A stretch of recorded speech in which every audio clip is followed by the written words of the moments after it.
self-appreciation.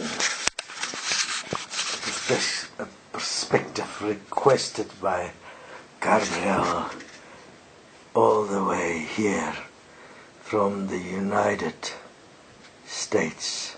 So she's actually asking about the value of unity and the obvious question why that value do not in fact exist and why it is necessary to appreciate. For that we have to look at our world system, which is basically a system that is selling to everyone the idea that you must invest in something so that it can appreciate and value. And you also go through a schooling system that do exactly the same process. You appreciate and value becoming a commodity in the job market through a process of accumulation of appreciation, and you are appreciated in value according to what the system value. You have the same situation in your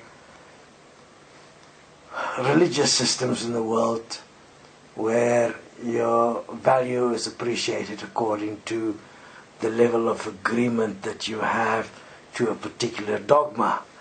So if you are a Christian, you will be appreciated if you stick to the dogma of the particular group.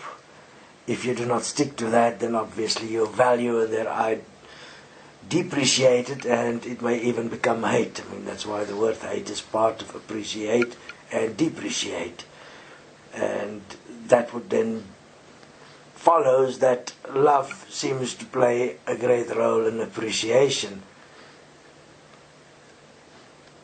You'll find that in parenting, in the family structure, that appreciation also plays a major role, because the child will be tamed, because it's actually not trained, it is tamed, because initially the child will be wild and resist the control of the parent, but then the parent will find an effective way to tame the child, either through violence or sugar. Sugar is another form of violence, and or nice words, through creating a polarity of harsh words and nice words.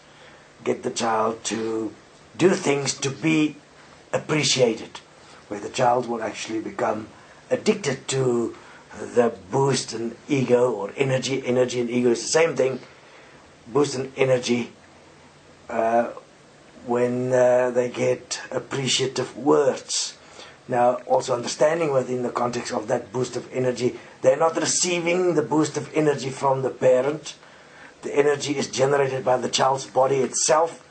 It is like a system that is unlocked through the key words that the parent has brainwashed the child to follow, and the child will then release within themselves an energy surge, which they will then call happiness or joy or being glad or whatever they have programmed a particular point to be.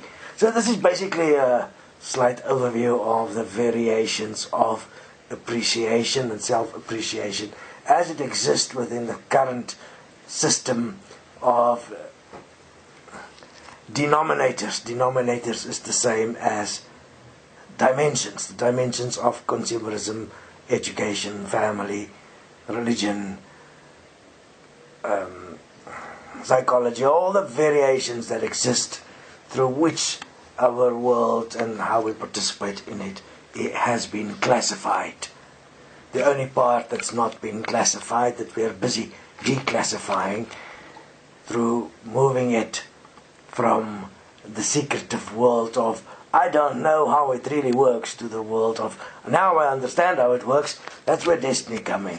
We come in where we actually explain how things work, so that one can expose and obviously those that truly, really, actually abuse and are fully aware that they are abusing, and also to make sure that when an abuser understands how abuse works, they normally gain the power to say no more. So you have classifications, which is putting into categories, and you have classifications, which is making a secret. And both exist as the same word, within it and give different appreciations to the context of the knowledge and information we work with. Now, within equality and oneness, in terms of self-appreciation, we have to go through a process of self-appreciation. One that is based in self-honesty, from the perspective that we are honest, that we are in fact are appreciating, and that we can trust that to be a recurring event that will be a foundation walk, like the breath of life, like breathing, like living, like your heart that's beating. It is something you can trust, and therefore it moves without fear. Within that context, one then acquires an understanding, a trust within yourself that you are in fact worthy of honesty, that you do not have to fear, that you have to change who you are, what you are, how you participate, who you want to be, all those things. You don't have to change it to fit in somebody else's little box. You can be it truly who you are, and in the same vein appreciate and allow another to be the same. So in that process, which is the process we are walking, we are appreciating the value of ourselves, to take responsibility for everything in existence as ourselves, which initially will be only that which we are aware of as our existence. Within that, we then realize the value life we truly are, in fact, that we have in fact not realized before, because we have subjected it to external controls that was programmed into us. They don't really actually exist within us, but we have created a curious, strange thing called the mind, through which we impose on us a form of conviction, a form of lock-up, which do not allow us to truly appreciate who we are. So within equality and oneness, our appreciation then is the acceptance and allowance that we must gain through our self-forgiveness and giving ourselves the freedom to in fact live freely. And in that we have to accept, obviously, that we can, will, and must be perfect through the context of perfection within the particular current system of space-time, where there is certain things we can control and certain things we cannot control. That which we can control, we can do so to a form of perfection. And we can do so in a way that it doesn't harm, and that it allows others to also express in a similar way. And thus our level of appreciation becomes that we realize if we give what we would like to receive, and we appreciate the fact that what we would like to receive is valuable, we will create a new value system, one which will be in its very essence self-appreciation. And self-appreciation would be then, as a living example, a way of saying thank you to yourself for allowing yourself to truly, allowing yourself to be free and not to back down when there are those that attempt to abuse you from around you in your environment. But also to realize that this is a process of appreciation. You have to accumulate the power and the will and the way, breath by breath. You are not going to just change in one moment. You did not become what you are in just one moment. It took many years, many breaths, many events, many that one don't even want to look at, which is why one will use self-forgiveness to actually remove those clouds, so to speak, from the storm within, so that one can actually walk free from the storm into a world where you appreciate the weather, and it doesn't matter what happens then, or whether there is a storm or not, you will stand firm.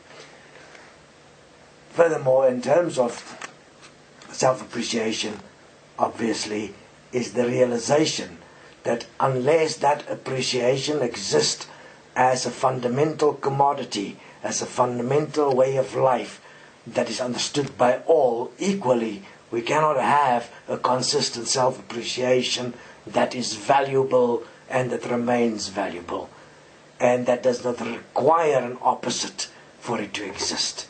Unfortunately, currently, where we are, it exists as opposites. Therefore, our moments of self-appreciation is never real for a very long time, and most of it is actually induced or indoctrinated into us so that we end up following the signals of others in terms of what they would appreciate us to be, which is not self-appreciation.